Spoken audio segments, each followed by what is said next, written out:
Reconsidérer la richesse. Drôle de sujet pour une pièce de théâtre.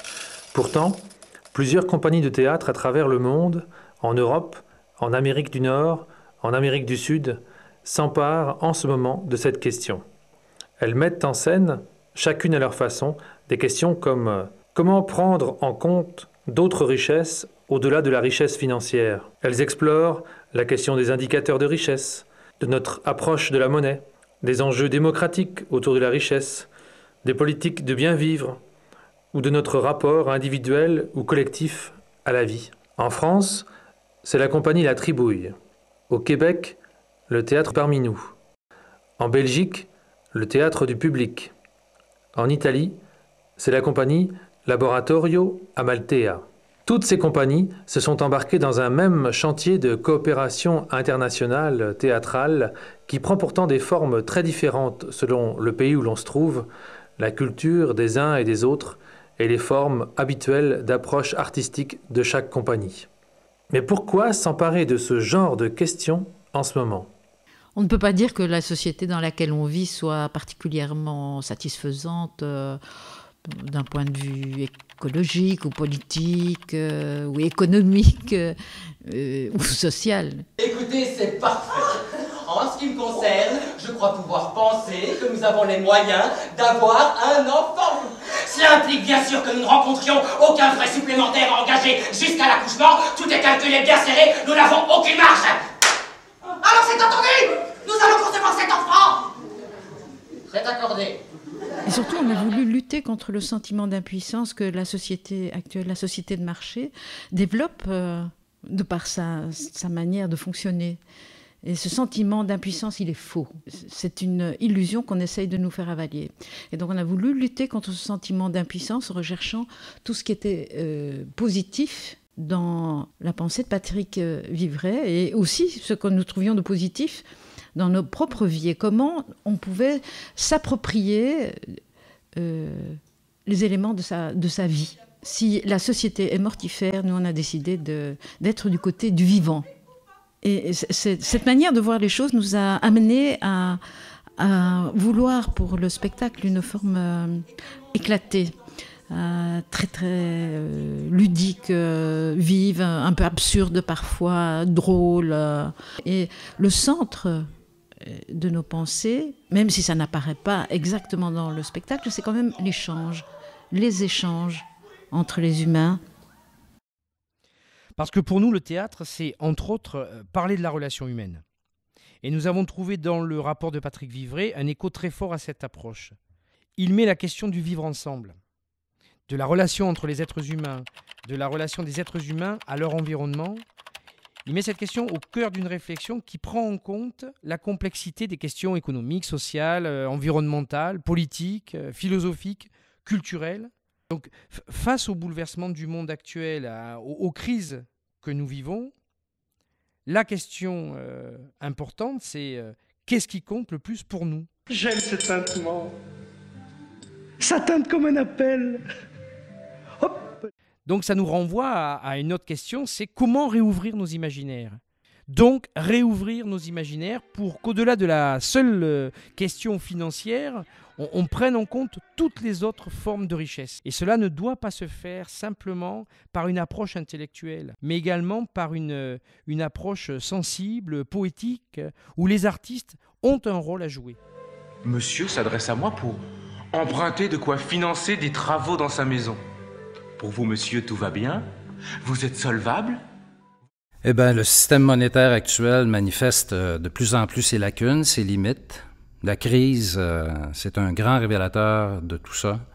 Alors, puisque cette situation-là plonge les pays industrialisés dans un malaise, ça touche la classe moyenne, ça touche beaucoup de monde, c'est une belle opportunité de pouvoir obtenir de l'écoute sur les questionnements.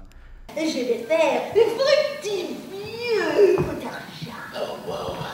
Ben, dans un premier temps, et paradoxalement aussi, c'est notre banquier, ou plutôt notre directeur de caisse Desjardins, caisse solidaire, qui nous a mis en contact avec un énorme chantier qui se faisait déjà en France par la compagnie La Tribouille, qui travaillait sur le rapport de Patrick Vivray, Reconsidérer la richesse.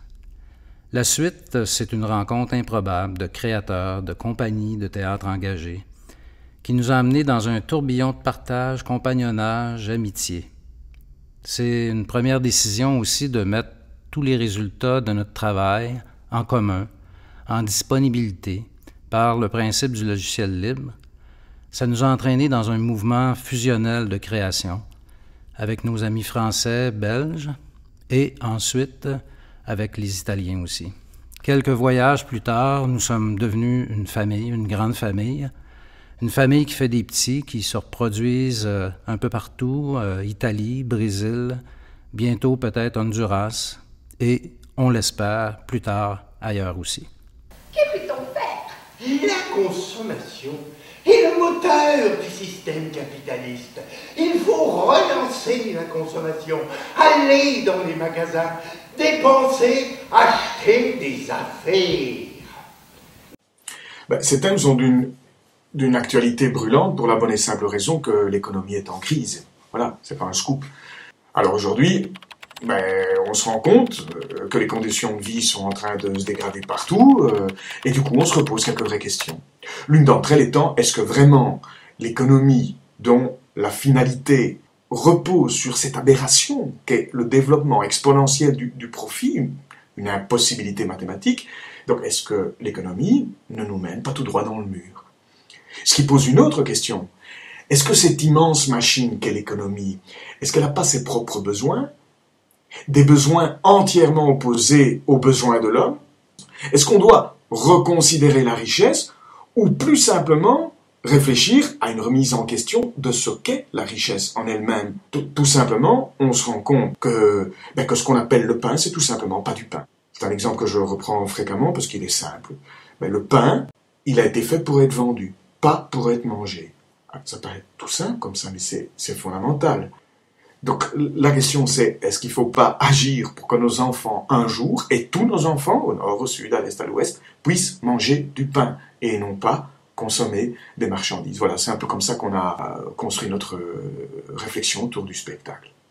Ce qu'on peut non seulement espérer, mais mettre en œuvre, on n'attend pas que les transformations souhaitables soient réalisées pour aller le plus loin possible dans l'expérimentation, ici et maintenant, de tout ce qu'on peut déjà faire à l'heure actuelle. Ce qui est à la conjonction d'enjeux à la fois personnels et en même temps sociétaux, et ça permet à l'approche artistique d'être mobilisé comme une ressource fondamentale pour penser les questions non plus autour du fameux sésame, que faites-vous dans la vie, mais autour de la question beaucoup plus fondamentale, que faisons-nous de notre vie? Et ça, c'est quelque chose qui est fondamental dans le rapport avec l'art, parce que l'art et la culture au sens plus général, il est un formidable vecteur de résistance, c'est un vecteur de vision parce qu'il aide à débloquer l'imaginaire, et puis il est évidemment lui-même expérimentation anticipatrice, puisqu'il construit dans l'ici et maintenant d'autres réels possibles.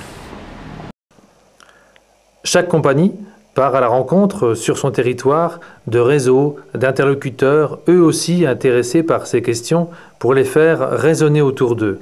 Tout cela en lien avec les compagnies des autres pays. Or, quel serait le souhait le plus cher de toutes ces compagnies? Eh bien que d'autres équipes artistiques dans d'autres pays, sur d'autres territoires, s'embarquent elles aussi dans l'aventure. Alors pourquoi pas chez vous ?